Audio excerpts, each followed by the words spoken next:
ओम शांति। आइए सुनते हैं 25 नवंबर 2024 की शिव बाबा की ज्ञान मुरली और ईश्वरी महावाक्य। आज परमपिता परमात्मा शिव बाबा ने कहा, मेरे मीठे बच्चों, प्यारे बच्चों, मेरे श्रेष्ठ बच्चों, मेरे दिल के प्यारे दुलारे बच्चों। बाबा ने कहा, मीठे बच्चे, शांति का गुण सबसे बड़ा गुण है। ध्यान से सुनो बच्चों, बहुत मोस्ट बात है कि शांति का गुण सबसे बड़ा गुण है। इसलिए बच्चों शांति से बोलो, अशांति कभी मत फैलाना। अशांति फैलाना अब बिल्कुल बंद करो, क्योंकि शांति धाम तुम्हारा घर है ना। और शांति का गुण शांति के सागर से तुम्हें मिला है। तो बाबा ने कहा, बच्चों शांति फैलाना शुरू करो और अशांति फैलाना बंद करो। प्रश्न में बाबा ने कहा, संगम युग पर बाप से जो बच्चों को कौन सा वर्षा मिलता है, गुणवान बच्चों की निशानियां क्या होंगी। बाबा ने कहा, बहुत ध्यान से सुनो। देखो, इस पढ़ाई को बहुत ध्यान से सुनना है और सुनना भी है, साथ में अपने अंदर धारण भी करना है, क्योंकि चलन तुम्हारी इस पढ़ाई से ही सुधरेगी। बाबा ने कहा उत्तर में, बच्चों ध्यान से सुनो, पहला वर्षा मिलता है। इस पढ़ाई से क्या मिलता? पहला वर्षा मिलता है। काहे का मिलता है? ज्ञान का मिलता है। ये रुद्र ज्ञान है। ये ज्ञान शिव परम पिता परमात्मा ही बता सकते हैं, जो निराकार भगवान है, और कोई मनुष्य आदि बता नहीं सकता। ये अविनाशी ज्ञान है। दूसरा है शांति का। दूसरा है शांति का ज्ञान। शांति नहीं फैलाना है, अशांति फैलाना बिल्कुल नहीं है। तीसरा क्या है? ध्यान से सुनो। तीसरा है गुणों का वर्षा। गुण ऐसे हों कि भगवान तुम्हारे परम पिता शिव बाबा से मिलते जुलते हों, क्योंकि वो बाप है, तुम्हारा आत्माओं का पिता है। तो बाप की तरह तो बच्चों के गुण होंगे ना। अब ऐसे ही समझ लो, तुम्हारे गुण जैसे होंगे वैसे तुम्हारे बच्चों के होंगे, और तुम्हारे गुण तुम्हारे बाप के जैसे होंगे, तभी तो कहेंगे जैसे बाप के गुण तैसे बच्चे के गुण। उसी हिसाब से बाबा ने कहा कि गुणवान बच्चे कैसे रहेंगे?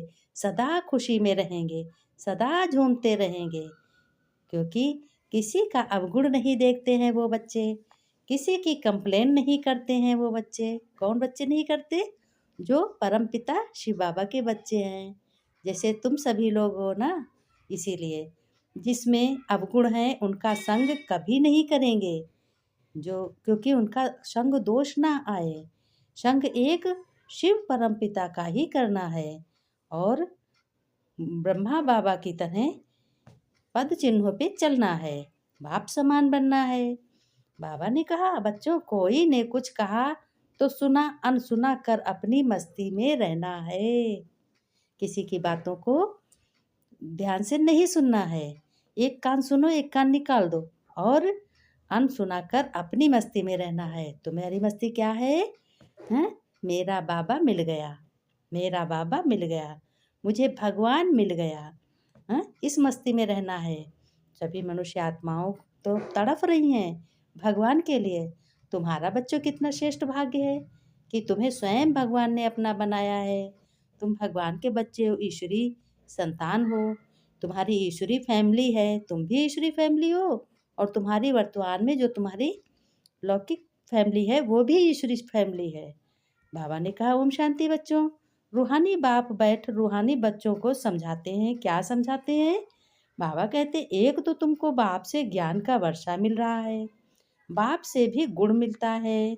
लक्ष्मी नारायण जैसे भी गुण उठाना है। बाप को कहा जाता है शांति का सागर। बाबा ने कहा, तो बच्चों शांति भी धारण करनी चाहिए तुम्हें। शांति के लिए ही बाप समझाते हैं कि बच्चों एक दो से शांति से बोलो, बिल्कुल क्रोध ना आए। यह गुण उठाया जाता है। ज्ञान का गुण उठा ही रहे हो तुम बच्चे। बड़ी नॉलेज है तुम में, नॉलेज भी पढ़ रहे हो, और नॉलेज और भी पढ़नी है। यह नॉलेज बच्चों सिर्फ यह विचित्र बाप ही पढ़ाते हैं। विचित्र बाप कैसा? जिनका कोई चित्र नहीं, जिनके ना हाथ है, ना पैर है, ना कान, ना मुख, कहा भी जाता है, बिन पग चले सुने बिन काना। पैर नहीं है फिर भी वो चलते हैं, और कान नहीं है फिर भी वो सुनते हैं, नेत्र नहीं है फिर भी वो देखते हैं। तो कौन सा बाप हो गया? विचित्र बाप हो गया। फिर बाबा ने कहा, विचित्र आत्माएं बच्चे पढ़ते हैं। अब तुम विचित्र आत्माएं बच्चे भी विचित्र हो ना, जैसा बाप होता वैसा, क्योंकि बाप परमात्मा है और तुम बच्चे कौन हो? आत्मा हो। बाबा ने कहा कि ये है यहाँ की नई खूबी, जिसको और कोई जानते नहीं, मनुष्य आत्माएं तुम ही बच्चे जानते हो। फिर बाबा ने देखो क्या कहा, ध्यान से सुनो। श्री कृष्ण जैसे बच्चों देवी गुण भी धारण करने हैं। श्री कृष्ण कितना अच्छा प्रिंस है, कितना अच्छा देवता है। बाप ने समझाया है कि बच्चों, मैं शक्ति का सागर हूँ, तो शांति यहाँ स्थापन करना है। बाबा ने कहा, मैं शांति का सागर हूँ, तो बच्चों को भी शांति यहाँ स्थापन करना है। नहीं अशांत करना नहीं है, ना ही अशांत होना है। यह भी अवगुण है, अवगुण को निकालना है। हर एक से गुण ग्रहण करना है, अवगुण तरफ देखना भी नहीं है। भल बच्चों, आवाज़ सुनते करते हो, फिर भी खुद शांत रहना है। बाप ने कहा, बच्चों, क्योंकि बाप और दादा दोनों शांत रहते हैं। बाप कौन हो गया? बाप हो गए शिव, और दादा कौन हो गया? ब्रह्मा दादा हो गया। तो बाप दादा दोनों शांत रहते हैं, कभी बच्चों बिगड़ते नहीं हैं, रड़ी नहीं मारते। ये ब्रह्मा भी सीखा है ना, ब्रह्मा ने भी सीखा है यही चीज, तब तो सिखा रहे हैं। जितना शांत में रहो उतना अच्छा है। बाप दादा ने कहा, जितना शांत में रहोगे उतना अच्छा है। बाप दादा भी शांत रहते हैं, शांति से ही याद कर सकते हैं, अशांति वाले याद कर ना सकें। अगर अशांति होगी तो कैसे याद करोगे? हर एक से गुण ग्रहण करना ही है। अच्छे गुणों की को ग्रहण करो अपने में। सीखना है तो सीखने की कोई उम्र नहीं होती, पढ़ने की कोई उम्र नहीं होती।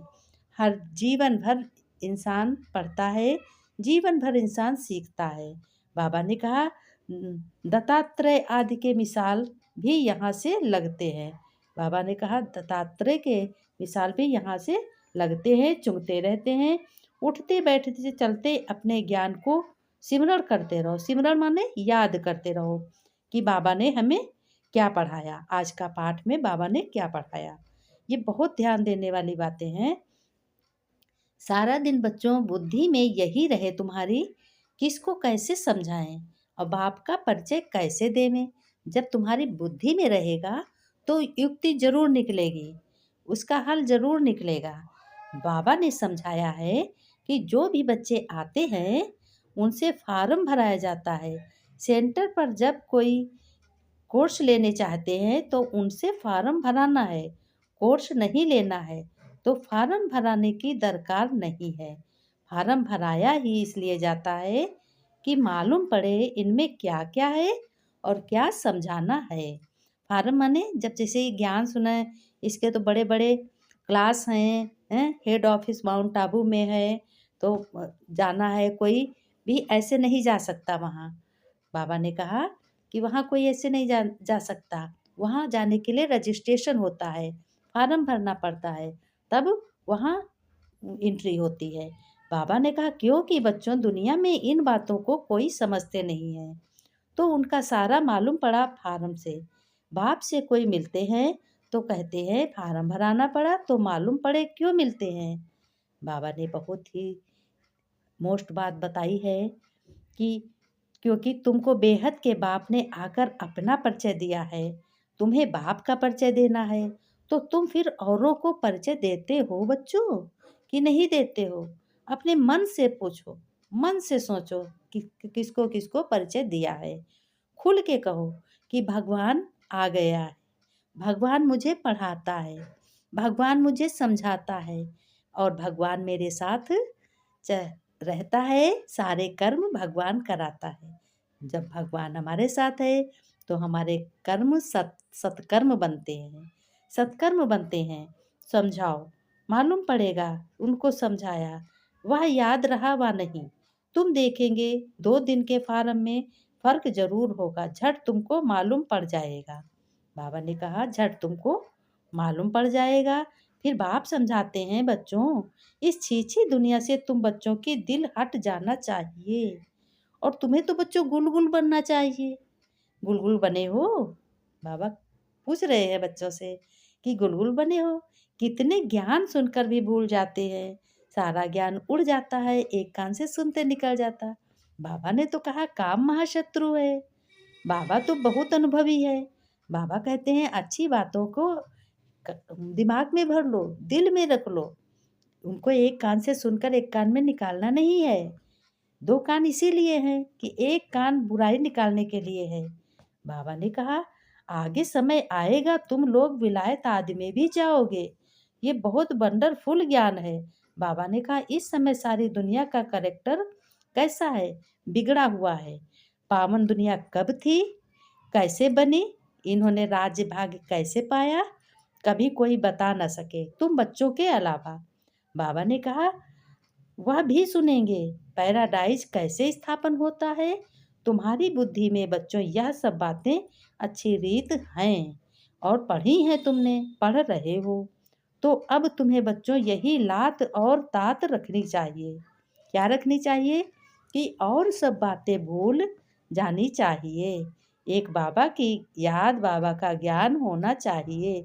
सारी बातें भूल जानी चाहिए, बाबा का ज्ञान होना चाहिए। फिर बाबा ने नमस्ते की।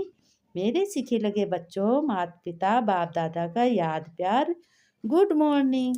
सीखी लदे बच्चों को याद प्यार, गुड मॉर्निंग, नमस्ते नमस्ते। बच्चों ने नमस्ते की। हम रूहानी बच्चों की रूहानी बाप दादा को याद प्यार, नमस्ते नमस्ते, गुड मॉर्निंग बाबा, प्यारे बाबा, मीठा बाबा, शुक्रिया बाबा।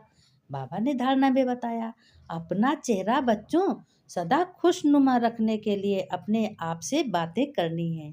अपने आप से बातें करनी है कि हमने क्या सुना बाबा से, बाबा ने क्या पढ़ाया। फिर ऐसे समझो अपने को, अहो मेरे भाग्य, हम तो कारून के खजाने के मालिक बनते हैं। अब भगवान के बच्चे कितने खजाने के मालिक बनेंगे, ये तो तुम ही जानते हो, बाबा जानता है। ज्ञान का सागर बाप द्वारा हमें ज्ञान रत्नों की क्या मिल रही है? बाबा पूछे क्या मिल रही? लॉटरी मिल रही तुम्हें। वरदान में बाबा ने कहा अपने टाइटल की स्मृति के साथ समर्थ स्थित बनाने वाले सोमानधारी भव। ये रोज का रोज तुम्हें मिलता है वरदान। अब इस वरदान को विस्तार से सुनो। बाबा ने कहा इस वरदान को विस्तार से सुनो, क्योंकि बाबा ने कहा इस वरदान को विस्तार से सुनो कि तुम बच्चे उसी रूहानी नशे में रहो। जैसे टाइटल याद आए वैसे ही समर्थ स्थित तुम्हारी बनती जाए। जैसे आपका टाइटल है सुदर्शन चक्रधारी, तो ये तुम्हें याद रहनी चाहिए। क्या याद रहनी चाहिए? सुदर्शन चक्रधारी मैं आत्मा हूँ। ये पर दर्शन समाप्त हो जाए, सुदर्शन के आगे माया का गला कट जाएगा। माया आ नहीं सकती। महावीर हो तुम, ऐसे समझो मैं महावीर हूँ। ये टाइटल बच्चों याद आए तो स्थित जब अडोल बन जाए तो टाइटल की स्मृति के साथ समर्थ स्थित बनाओ। तब कहेंगे श्रेष्ठ समानधारी आत्माएं। स्लोगन में बाबा ने कहा भटकती हुई आत्माओं को बच्चों, आत्माओं की चाहना पूर्ण करने वाले तुम ही बच्चे हो। तुम ही बच्चों के लिए परखने की शक्ति है। तुम ही बच्चों अपनी शक्ति को बढ़ाओ। बाबा ने कहा अपनी शक्ति को बढ़ाओ। परखने की शक्ति भी बाबा ने दी है, शांत की शक्ति दी है, सहन शक्ति दी है। फिर बाबा ने बहुत मोस्ट बात कही, मेरे प्यारे बच्चों, अगर बच्चों जीवन में कोई भी परिस्थिति आपको तनावग्रस्त कर रही है यानी परेशान कर रही है और आप किसी को बोल नहीं पा रहे हैं, मूड अच्छा नहीं तुम्हारा है, जहाँ है जैसे हो तुम, बस एक बार ईश्वर की ध्यान रखो, अपने पिता को याद करो कि पिता मेरे साथ है, परम पिता। तुम पिता मेरे साथ है, मेरा सब कुछ शांत स्वरूप है, सब कुछ शांत है, सब कुछ हासिल है। यकीन मानो ईश्वर आपको सुन रहे हैं। बाबा ने कहा ईश्वर आपको सुन रहा है। और बाबा ने फिर कहा कि इस जीवन महान लोगों का सबसे पहले नियंत्रण क्या होता है? नींद पर। नींद ज़्यादा आना बिल्कुल नहीं ठीक है। जितने बच्चों उनके सपने महान होते हैं, जिन बच्चों के या जिन मनुष्यों के उतनी ही उनकी नींद कम होती है। फिर बाबा कहते हैं कि अगर आपको बच्चों सुकून ढूंढने के लिए दर बदर भटकना पड़ता है, तो इससे ज़्यादा पीड़ादायक और कुछ नहीं हो सकता। ये बहुत पीड़ादायक चीज़ है। बाबा ने कहा, बच्चों तुम्हें ध्यान रहे, हर वक्त ध्यान रहे कि वक्त अपना काम करके गुजर जाता है। फिर क्या होता है, फिर बुरा हो तो व्यक्ति को सब्र करना चाहिए, और अच्छा हो तो क्या कहोगे? क्या कहोगे अच्छा हो? अच्छा हो तो कहोगे शुक्रिया बाबा, परमपिता शुक्रिया बाबा, शुक्रिया बाबा, धन्यवाद बाबा। फिर बाबा ने कहा, अपने घर गृहस्थ की बहुत संभाल करनी है, क्योंकि आजकल घर गृहस्थ में बच्चे ही बहुत बिगड़ते हैं।